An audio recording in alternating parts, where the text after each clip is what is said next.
For me, the horrendous level of the violence that that child suffered in the last 12 hours of her life, and indeed beyond that in 3 separate episodes, but particularly that in the last 12 hours of her life, where she suffered broken bones, broken ribs, facial injuries, bruising, all sorts of mistreatment.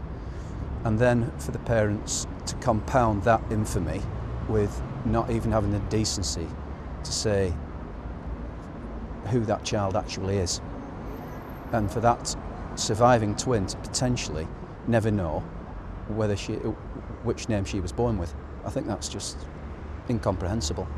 The injury to the nose was, or should have been, blatantly apparent to anybody who had day-to-day contact with her. I've seen it described by 2 different experts as a pinching injury, one of whom described it in court as having had a clip put across the child's nose for a sufficient amount of time to cut off the blood supply to that area, so the flesh actually died and she would have been left with a permanent deformity on her nose. Callous, manipulative.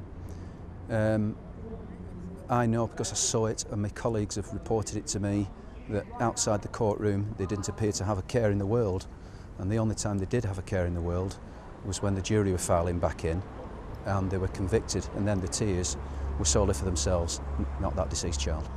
Fresh from them being convicted of what I can only describe as a bestial crime, I think that's what they are really, beastly.